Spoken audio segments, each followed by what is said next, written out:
There's a huge gap in our industry. Trainers and therapists don't know how to bridge the gap between rehab and performance. Their clients either stay too long in the rehab setting or they jump too fast into training. What's the solution? Here's my three-phase approach that every client should go through. Hi, I'm Alex Effer, founder of Resilient Training Rehab. I've helped thousands of coaches and clinicians get faster and more consistent results with their clients. Let's talk about it. In my experience, a lot of times I see clinicians and coaches spend too much time in the rehab phase, or they just jump too quickly into the performance and weight training phase of things, without understanding that there are simple processes for both. In my perspective, there are three phases that I think that everybody should go through so that we can start to address limitations, but also make it feel that this person isn't in a rehab setting or isn't just jumping too fast into training. Because a lot of times I work with clients and they are scared to go back into the weight room because they felt so dependent on rehab exercises, lower level exercises like clamshells, like glute bridges. And when you put them into the training setting, they don't know what to do and they're scared of doing movements. So my three-step process allows you to program not just rehab, but also strength training so that we can start to build the body back up. And that three-phase system is going to be restore, rebuild, and reinforce. Let's talk about each one of those three. So no matter what client I work with, I always start in this phase, and that is going to be the restore phase.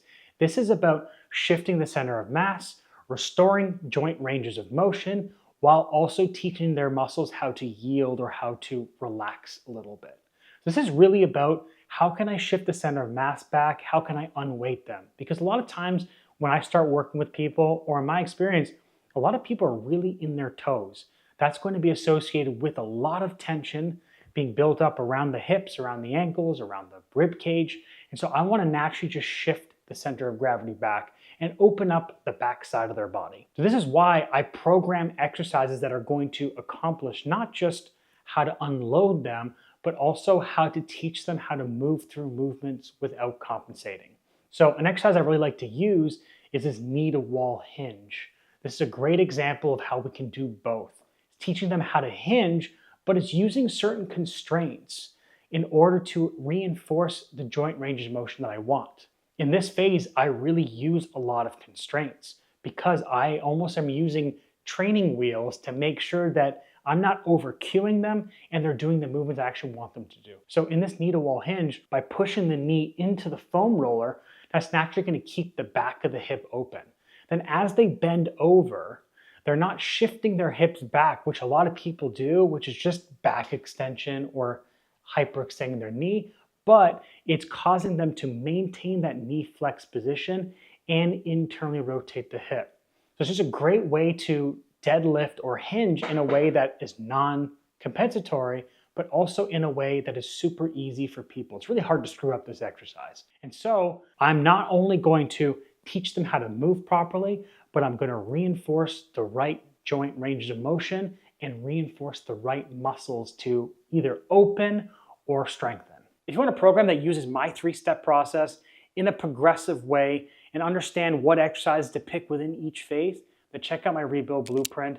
Over 800 people have already started it and getting great results with their bodies as well as with their clients. The next phase is the rebuild phase. This is where we're starting to progress from the restore phase. We're still maintaining all the joint range of motion we've acquired in that phase, but now we're starting to load the body a little bit more and we're starting to reinforce more internal rotation at the hip, knee, shoulder, ankle, everywhere throughout the body, because internal rotation is our ability to put force into the ground. But the key thing to keep in mind is the restore phase was creating this buffer, creating this space. When I go into this rebuild phase, I don't want to compress that space. I don't want to lose the range of motion. A lot of times people in this phase, or just in their normal training rehab phase, they start to just compress that space that they've just acquired. So what they'll see is if they do a range of motion, when they do an assessment measurement, they actually see the assessment starts to get worse as they go through this phase. That's not what I want to happen. I want not only for the range of motion to stay the same, but also improve. So I don't want to just have the range of motion improve from the first phase, but I want it to continue to improve. We're just focusing on different movements in this case. If the restore phase was opening more external rotation or just full body motion, this rebuild phase is keeping that, but now really starting to improve internal rotation of the hip. And so this is an exercise now where we're removing some of the constraints and we're teaching the body how to propel itself forward so that we can start to increase force production while again maintaining that space that we've created.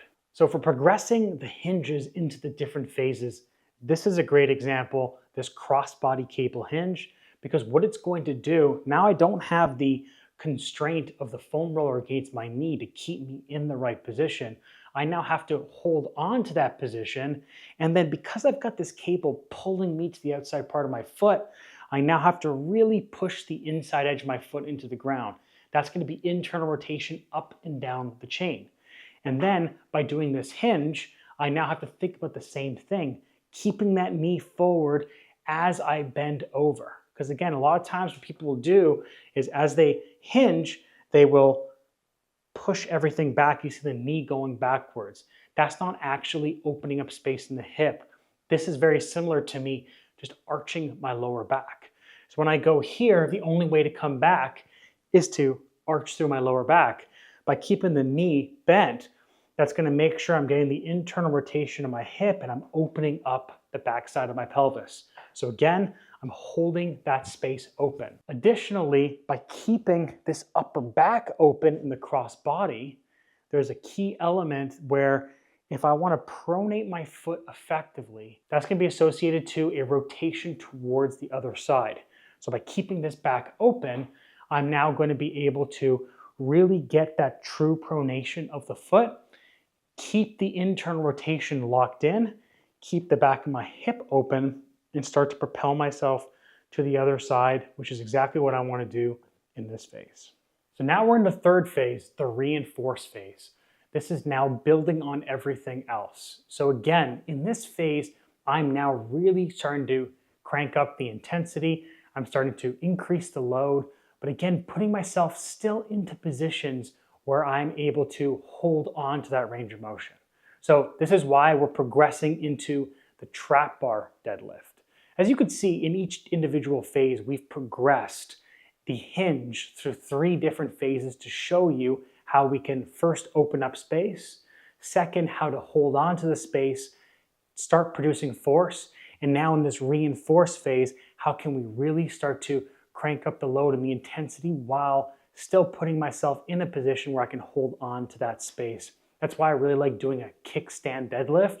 If I were to do a bilateral stance, so both feet on the ground, that's going to start to push my center of gravity forward. And for some people, that's too much too fast. That's when they really start to compress and start to lose range of motion. Especially when it comes to athletes, when I'm working with some athletes in the summer, I really in particular in this phase, because again, this is when they start to transition into competition, I don't want them to lose everything we've just done. It's the same thing with you when you're going from this progressive training. We want to make sure that our range of motion is still improving. I've had clients in this phase where they've actually gone deeper into their squat, even though they're lifting heavier than they have in the past. But it's just we're very specific with how we are going to put them in that position. The kickstand trap bar deadlift is going to reinforce my ability to produce force, but because it's a kickstand position, I'm going to hold open everything that I had before. I don't have any constraints like a band or the foam roller anymore. Now I really just have to hold on to that position while I'm starting to produce force. And what you'll see in my rebuild blueprint as well is you'll see that these 3 exercises are in there, and you'll see how even exercises like the squat are progressed, how the rows are progressed, the presses. And that way we can start to develop a system and a programming way that is going to make your body feel good while actually allowing you to train. And like I said, I do this for both rehab and for training. But what you'll see, and a lot of clients will notice this that work with me, is that rehab and training look very similar. They don't look very different. And so that's how it should be. Rehab and training should be very hard to distinguish between the two. It's just at different scales and different intensities. So in this video, I talked about my 3-phase process into both how we can bridge the gap between rehab and training, how they should be closer together, how we can progress exercises through those 3 different phases, and how we can improve range of motion while still training.